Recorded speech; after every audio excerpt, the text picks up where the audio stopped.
Tonight, an Anglican priest helping to combat homophobia in 76 countries around the world.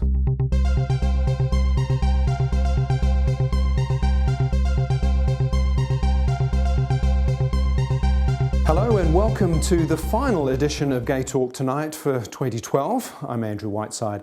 My guest is an Anglican priest who's advocating for the rights of LGBT people around the world in 76 countries where homosexuality is illegal.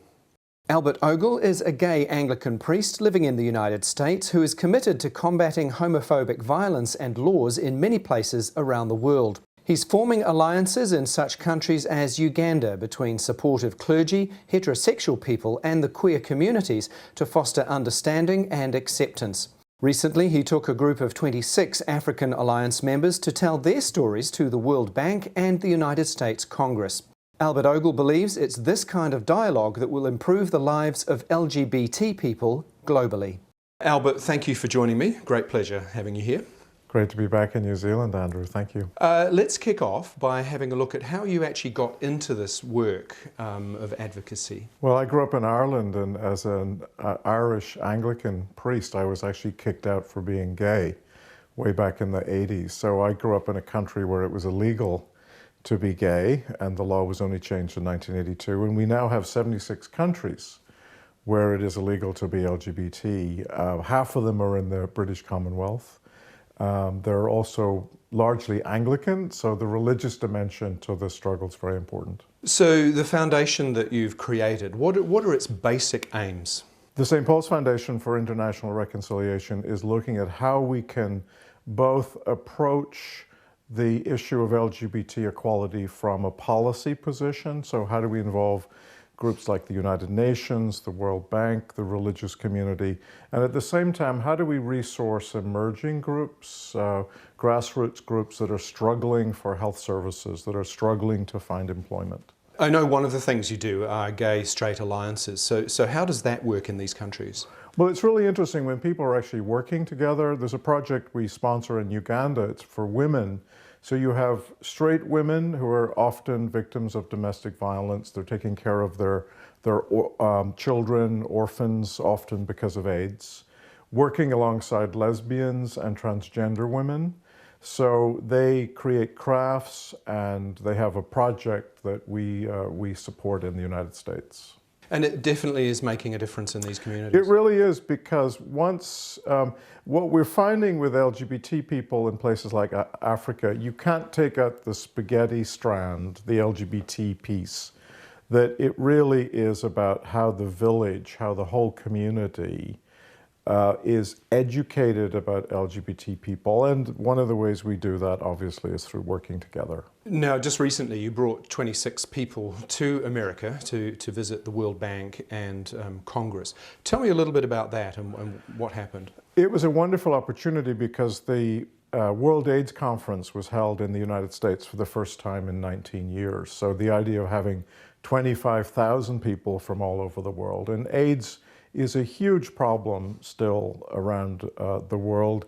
And if you're LGBT and you're criminalized, you do not have access to prevention and care. So we selected 26 people that had a background in HIV. They were gay and straight. They also had a religious dimension, because, again, the important thing is whenever these laws are being passed, what we're finding out is the religious community is often in the front seat, encouraging politicians to create laws to criminalize them further. So we brought them to Washington, and we did a lot of training with them on storytelling. So they told these amazing stories. One priest who's a straight ally with HIV, expanding his work among LGBT people, his house was firebombed and his children in it because he was trying to reduce stigma. We had those kind of stories told to 11 lawmakers on Capitol Hill, conservative Christian lawmakers, and they hadn't heard this story before. So that was a kind of reconciliation going on. We also had a really interesting meeting with executives at the World Bank. And the World Bank, their mission is to reduce poverty, and our people were telling stories that they were excluded from healthcare. They were often kicked out of school so they couldn't read or write. They couldn't develop businesses. So the World Bank can engage their governments to say, why are you discriminating against particular minorities within your community? You've mentioned the religious aspect to it. There are religious fundamentalists from America that are stirring up a lot of this stuff. What are your thoughts on that? Well, it's largely hidden. We only kind of discovered this maybe 5 years ago.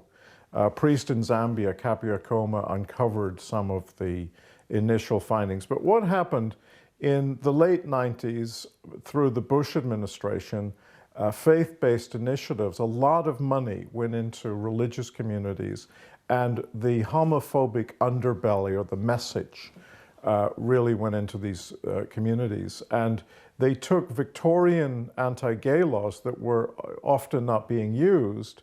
And for instance, Malawi, they convinced people in Malawi that lesbianism was not mentioned. So Malawi added lesbianism to their anti-gay laws about a year ago. Uganda is the most famous place because of the anti-homosexuality bill. And we know that Scott Lively, an American evangelical, actually went to meet with members of parliament. And we have him on tape saying gays are responsible for the Rwandan genocide, gays are responsible for the Holocaust, they molest children. So complete misinformation that was going out from American Christians. And so part of the cleanup now, we've got about 15 years of toxic misinformation all over the world that we now have to clean up. Now, you've had former President Clinton involved in some of this work as well. Yes, President Clinton recently gave an award to Bishop Christopher Sinyonjo and Pepe Onziama, a transgender man from Uganda. And it was the first time that the Clinton initiative actually recognized the importance of LGBT rights. So we're very excited about this incredible network that he has. And basically, he solves problems. He brings governments, the private sector, and NGOs together to solve problems around issues like world hunger, HIV, and now he's including LGBT work. We mentioned Uganda before, so I'd like to revisit that.